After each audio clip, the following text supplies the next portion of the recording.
Selamat pagi, semangat pagi. Salam, Assalamualaikum warahmatullahi wabarakatuh. Om Swastiastu, Namo Buddhaya, salam kebajikan.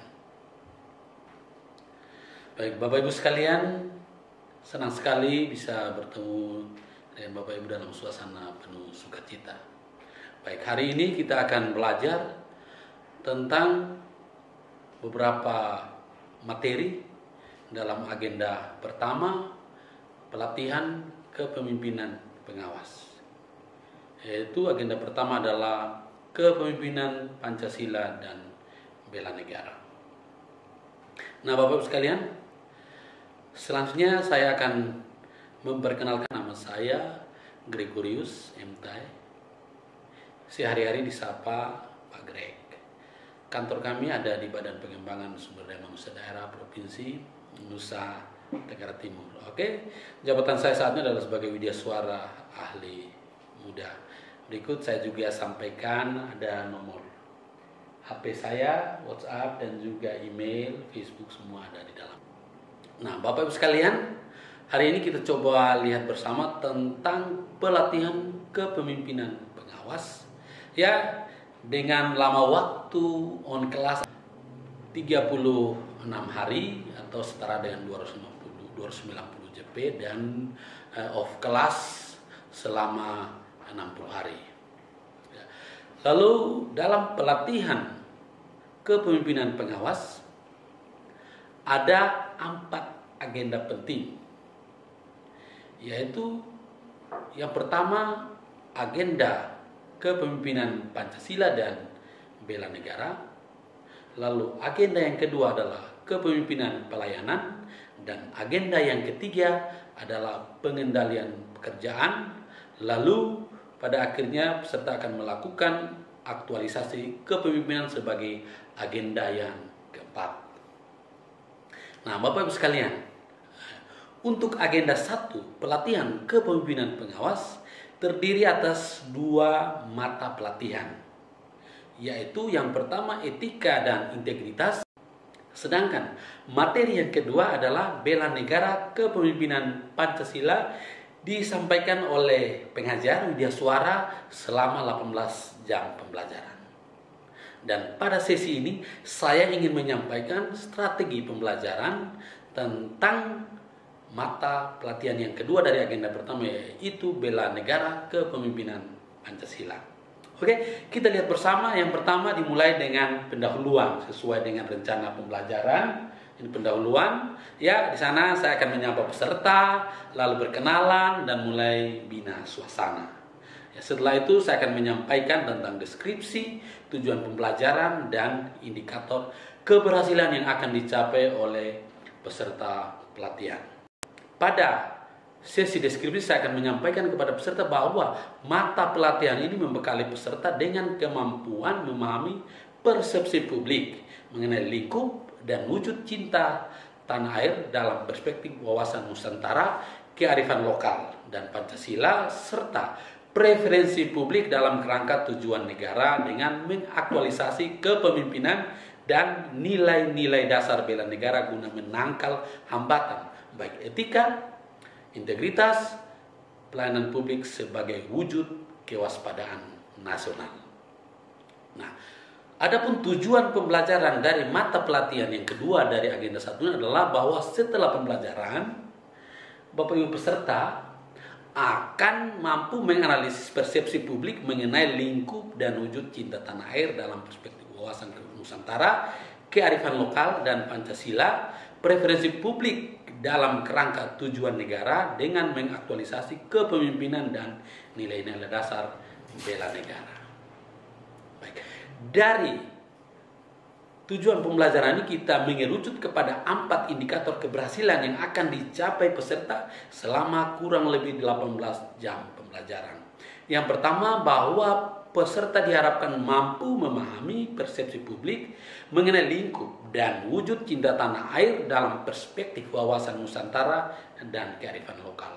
Lalu yang kedua, peserta diharapkan mampu memahami preferensi publik dalam kerangka tujuan negara sebagai amanat konstitusi.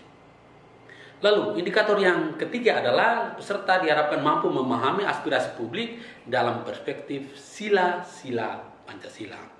Lalu indikator yang keempat adalah diharapkan peserta mampu memahami penerapan kepemimpinan dan nilai-nilai dasar bela negara dalam kompetisi dan konflik. Selanjutnya, di indikator yang terakhir diharapkan peserta mampu memahami penerapan wawasan kebangsaan dan nilai dasar bela negara dalam konteks aktual guna menangkal hambatan etika dan akuntabilitas pelayanan publik sebagai wujud kewaspadaan nasional.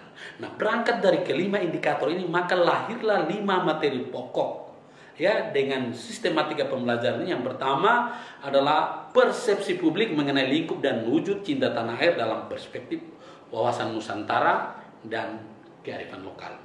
Lalu yang kedua, preferensi publik dalam kerangka tujuan negara sebagai amanat konstitusi. Lalu materi pokok yang ketiga adalah aspirasi publik dalam perspektif sila-sila Pancasila. Setelah itu peserta diharapkan mampu menerapkan kepemimpinan dan nilai-nilai dasar bela negara dalam kompetisi dan konflik kepentingan. Dan pada akhirnya diharapkan peserta membuat meta plan manajemen perubahan guna membangun integritas pelayanan publik berbasis kerangka berpikir nilai-nilai dasar bela negara sebagai wujud kepemimpinan Pancasila. Nah, Bapak Ibu sekalian, dengan demikian kita masuk kepada materi yang pertama, persepsi publik mengenai lingkup dan wujud cinta tanah air dalam perspektif wawasan Nusantara dan kearifan lokal.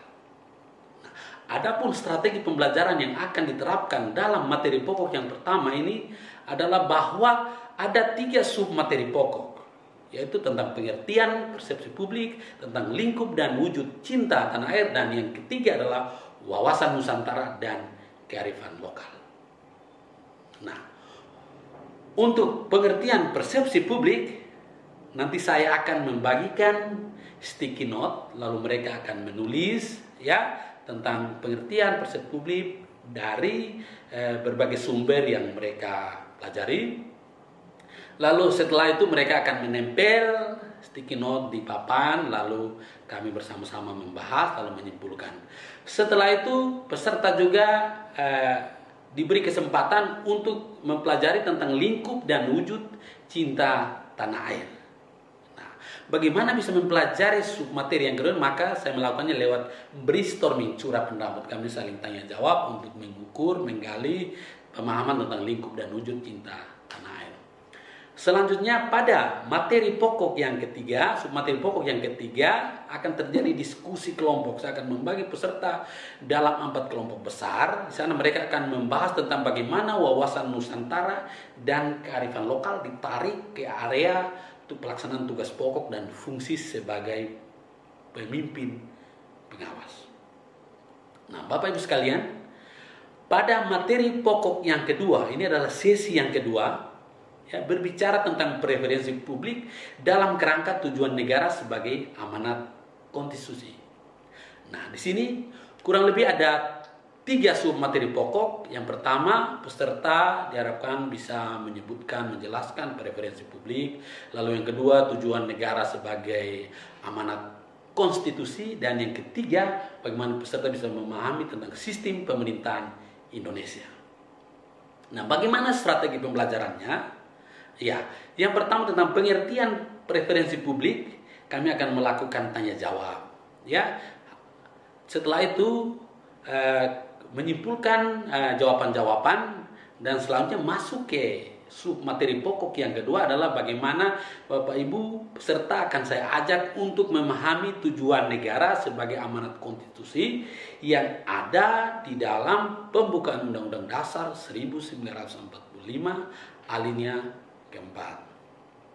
Nah, sebelum sampai pada identifikasi, penemuan, dan penjelasan tentang tujuan negara, maka saya akan mengajak peserta untuk menyanyikan bersama lagu Garuda Pancasila, lalu saya menggali perasaan mereka, pesan moral yang disampaikan lewat lagu tersebut. Nah, setelah itu pada submateri pokok yang ketiga, saya mengajak peserta untuk melakukan survei antar kelompok Apa yang akan mereka lakukan di survei ini adalah mereka belajar tentang sistem pemerintahan Indonesia. Ya, dengan demikian diharapkan setelah survei ini dalam kelompok para peserta akan mampu menangkap preferensi publik yang berhubungan dengan tujuan negara sebagai amanat konstitusi maupun sebagai sistem pemerintahan Indonesia. Nah, itu tentang sesi yang kedua. Lalu pada sesi yang ketiga berhubungan dengan materi pokok yang ketiga adalah aspirasi publik dalam perspektif sila-sila Pancasila. Nah, kurang lebih di sini ada 2 sub materi pokok. Yang pertama tentang pengertian aspirasi, yang kedua tentang sila-sila Pancasila. Nah, strategi pembelajaran yang akan digunakan pada sesi yang ketiga ini adalah kami akan tanya jawab persoalan seputar aspirasi publik, konsep pengertian. Lalu setelah itu kami akan mengupas sila-sila Pancasila. Ya, bagaimana caranya kami melakukan brainstorming, lalu menonton film pendek yang berhubungan dengan sila-sila Pancasila.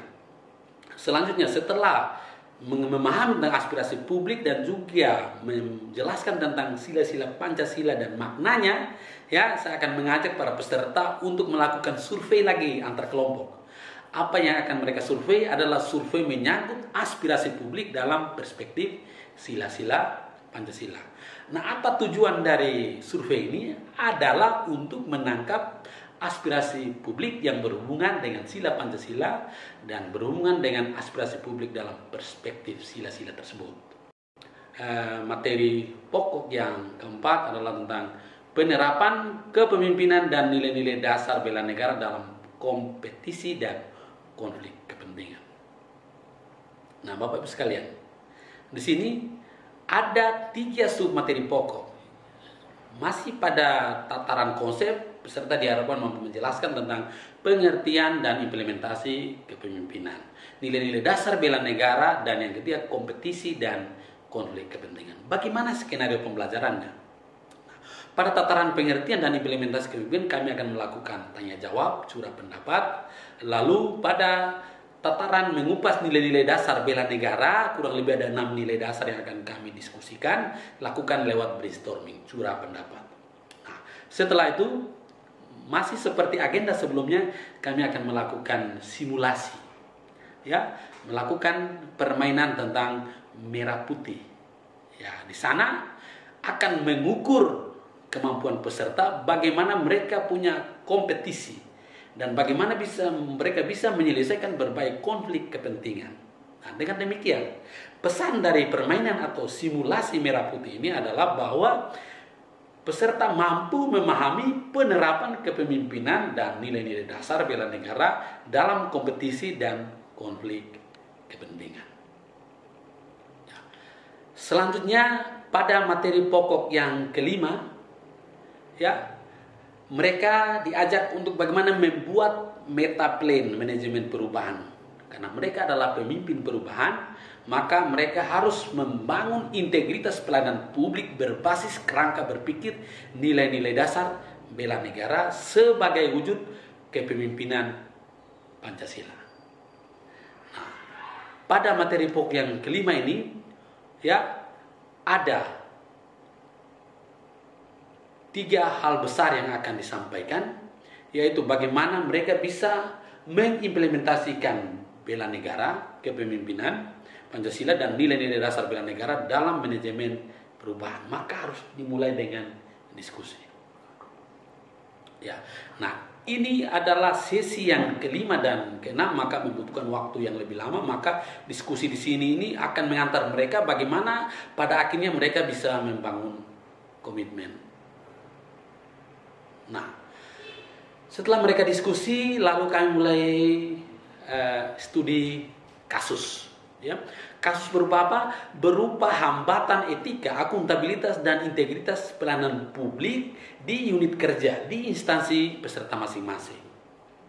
Dengan demikian, dari pembelajaran tentang studi kasus itu, mereka bisa memahami berbagai persoalan, berbagai hambatan, tantangan tentang etika, akuntabilitas, dan integritas pelayanan publik. Lalu pada siang hari saya akan mengajak peserta untuk melakukan diskusi tentang apa? Wujud kewaspadaan nasional. Ya. Nah, di sana mereka akan menunjukkan kerjanya, atau ada unjuk kerja, atau ada performance.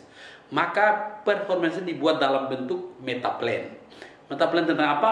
Tentang manajemen perubahan guna membangun integritas pelayanan publik berbasis kerangka berpikir nilai-nilai dasar bela negara sebagai wujud kepemimpinan Pancasila. Ya. Demikian strategi pembelajaran untuk substansi mata pelatihan, dan pada sesi terakhir ada 20 menit terakhir saya akan gunakan untuk menutup pembelajaran. Di sana saya akan mengajak mereka untuk membuat komitmen terkait nilai bela negara kepemimpinan Pancasila dalam proyek perubahannya. Lalu setelah itu kami akan menyimpulkan cara bersama-sama pembelajaran dan merumuskan moto terkait bela negara kepemimpinan Pancasila. Setelah itu kami akan menutup pembelajaran, di mana sebagai Widya Suara, pengampu materi, saya akan menyampaikan ucapan terima kasih dan salam serta mengapresiasi peserta. Dengan demikian, saya mau sampaikan di akhir pembelajaran bahwa setiap perubahan, meskipun perubahan yang lebih baik, pasti ada ketidaknyamanan. Dan ketidaknyamanan itulah yang harus diubah menjadi kenyamanan. Tarian Gawi, tarian kreasi, sekian dan terima kasih. Salam perubahan.